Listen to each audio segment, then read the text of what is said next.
আমার বাবা আমার স্কুল জীবনের বান্ধবীকে বিয়ে করেছে। হ্যাঁ, আপনারা ঠিক শুনেছেন। আমার বাবা আমার স্কুল জীবনের বান্ধবীকে বিয়ে করেছে। আমার মা মারা গেছে আজকে ৮ বছর। তখন আমার বয়স ছিল ১৬ বছর। তখন আমার বাবাকে আত্মীয়-স্বজনরা সবাই বিয়ে করতে বলেছিল। কিন্তু তিনি সাফ জানিয়ে দিয়েছিলেন, আমার ১৬ বছরের একটা মাহারা মেয়ে আছে। এখন যদি আমি আবার সংসার শুরু করি, তবে আমার মেয়েটার কষ্ট বহুগুণ বেড়ে যাবে। আমার বাবা ছিলেন আমার কাছে বট বৃক্ষের মতো। মায়ের চলে যাওয়ার পর তিনি নিজের সব ইচ্ছা, সব চাওয়া পাওয়া বিসর্জন দিয়ে আমাকে আগলে রেখেছেন। একটিবারের জন্যও আমাকে মাতৃত্বের অভাব বুঝতে দেয়নি। রান্না করা থেকে শুরু করে সব এক হাতে করেছেন তিনি। সেই বাবার বয়স এখন 46 বছর। আমার বয়স এখন 23। 2 বছর আগে বেশ ধমধম করেই বাবা আমার বিয়ে দিয়েছেন এক সম্বন্ধ পরিবারে। স্বামী সংসার নিয়ে আমি আমার মতো গুছিয়ে নিয়েছি, কিন্তু আমার সব সময় চিন্তা হতো বাবা একা থাকেন বলে। একাকিত্ব যে মানুষকে কতটা কুরে খায় তা আমি দূর থেকে অনুভব করতে পারতাম।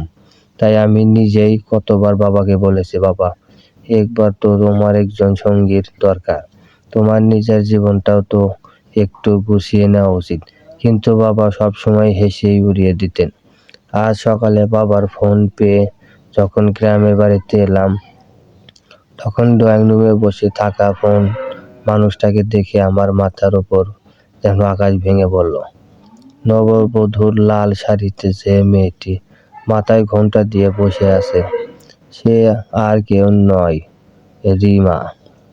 আমার এক সময়ের স্কুলের বান্ধবী।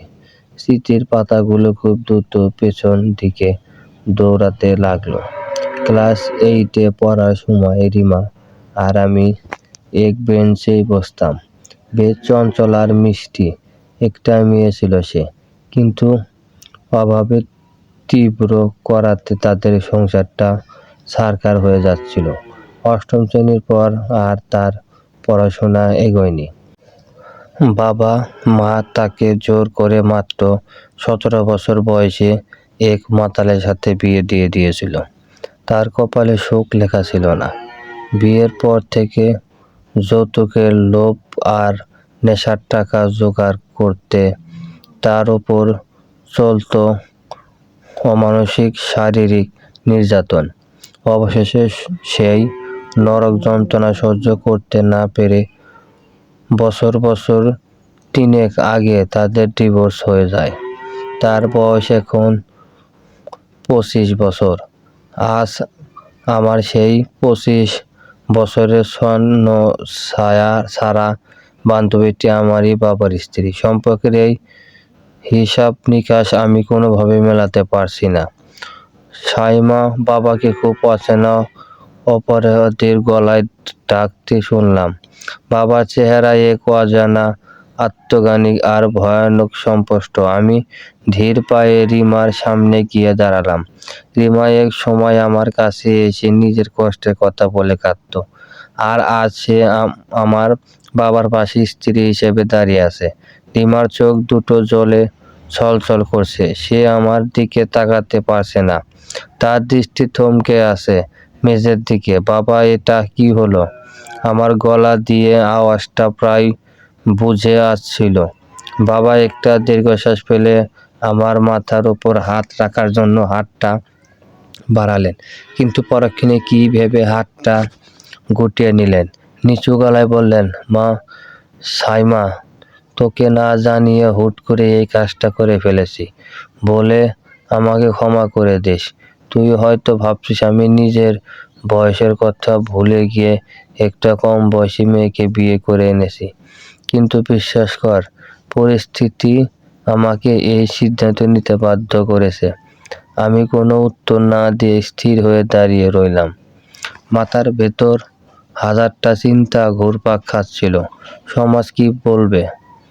আত্মীয় স্বজনরা যখন জানবে আমার বাবা আমারই বান্ধবীকে বিয়ে করেছে, তখন তারা কিভাবে তাকাবে আমাদের দিকে? যে বাবাকে আমি ফেরেশতার মতো সম্মান করতাম, তার এই রূপ আমি কিভাবে মেনে নেব? বাবা ড্রয়িং রুমের সোফায় বসে সোজা আমার চোখের দিকে তাকালেন। তার চোখে ছিল এক গভীর ক্লান্তি। রিমাদের পরিবারটা একদম নিস্তব্ধ হয়ে গিয়েছিল। মা ডিভোর্সের পর সমাজ তাকে কিভাবে দেখেছে তা তো তুই ভালোই জানিস। তার উপর কিছুদিন আগে তার বাবা মারা যাওয়ার পর কিছু পশুলোক এই অসহায় মেয়েটার উপর নজর দিয়েছিল। ওকে প্রায় জোর করে আরেক মাতার লোক কিনে নেওয়ার চেষ্টা করছিল। মেয়েটা উপায় না পেয়ে আমার কাছে এসে আশ্রয় চায়। সে আত্মহত্যা করতে চেয়েছিল মেয়েটা। আমি যদি সেদিন ওকে আইনি আর সামাজিকভাবে এই বাড়িতে আশ্রয় না দিতাম, তবে হয়তো কাল সকালে ওর লাশ পাওয়া যেত। বাবার কথাগুলো শুনে আমার বুকের ভেতরটা কেঁপে উঠল, কিন্তু তাও মনকে বোঝাতে পারছিলাম না। রিমাকে আশ্রয় দেওয়ার জন্য কোনো উপায় কি ছিল না? বাবাকে কি শেষ পর্যন্ত তাকে বিয়েই করতে হলো? রোদ ঝলমলে সকালটা যেন এক মুহূর্তে মেঘলা হয়ে গেল। রিমা এবার আস্তে করে মাথার ঘোমটাটা একটু সরিয়ে উঠে দাঁড়ালো। ভয়ে ভয়ে আমার দিকে দু পায়ে এগিয়ে এসে কাঁপা গলায় বলল, সাইমা, আমাকে তুই অন্যভাবে নিস না আরে। আমি তোকে তোর বাবার কাছ থেকে কেড়ে নিতে আসিনি। আমি শুধু বেঁচে থাকার একটা আশ্রয় চেয়েছিলাম। তুই যদি চাস আমি এখনই এই বাড়ি ছেড়ে চলে যাব। চল